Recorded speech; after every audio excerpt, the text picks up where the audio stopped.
icLAAo, I can't lose. No reality where I lose. Ever. Today is May 30th, 2026, day 150 of the 100 push-up, 100 squat progressive challenge for a year.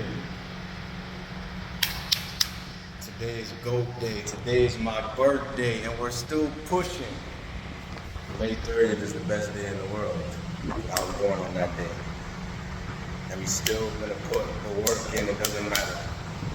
We're finishing off this month of May with 140 push-up, 140 squat.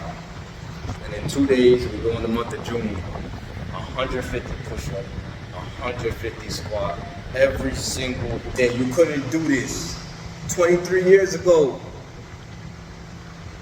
A legend was born. 23 years of winning, 23 years of doing shit that most people cannot do. And we're gonna continue. Because God gave me everything. Let's go. A small thing. It is not a side quest. It is not a minor inconvenience. Temptation is the spiritual enemy sent to test the strength of your character and the alignment of your soul. Every temptation is a question God asks you. Who are you becoming? The man of your destiny, or the man who collapses under himself?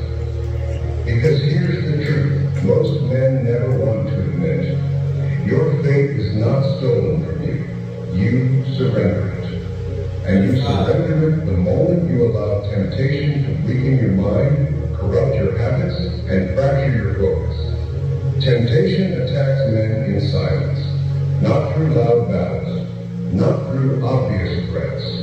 It comes quietly, through comfort, through pleasure, through impulses, through emotions trying to hijack your judgment, through desires that whisper instead of roar.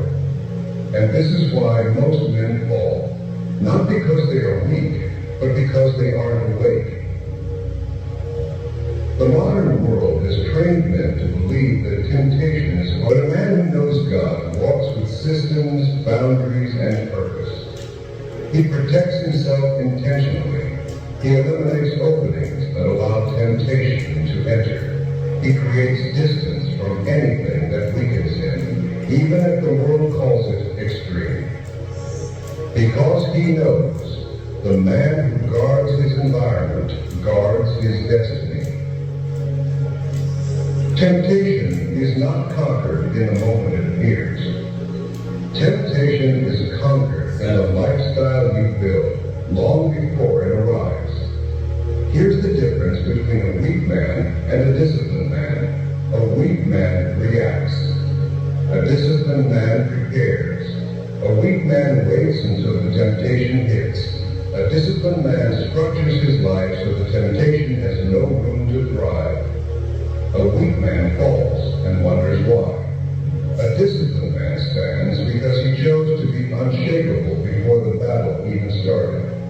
You are not fighting temptation. You are being sculpted by it. Every challenge is shaping you into a man who can handle more.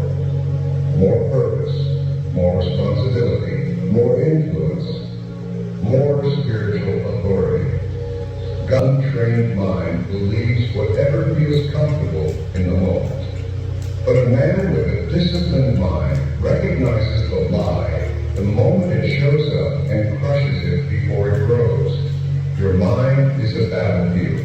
Treat it like one. Most men leave their mind wide open, consuming anything, watching everything, entertaining every thought, indulging every emotion.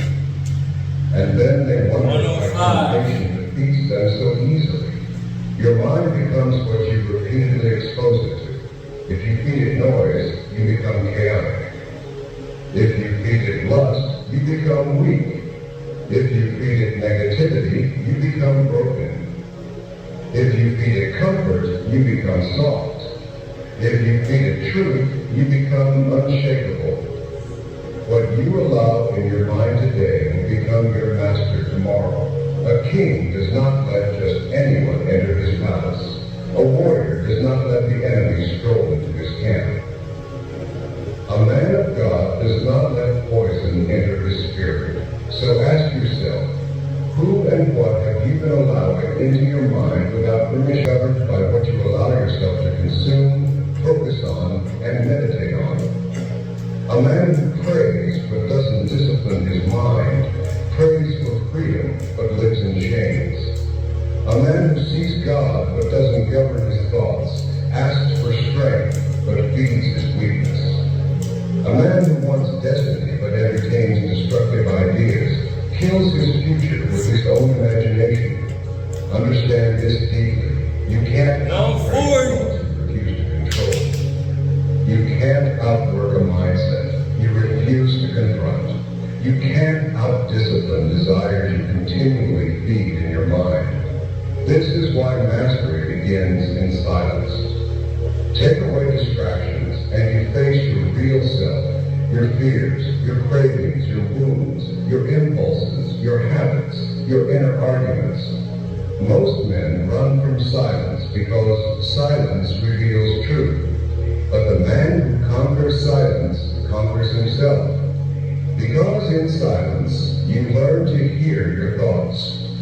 And when you hear them clearly, you learn to separate lies from truth, impulses from wisdom, temptation from purpose.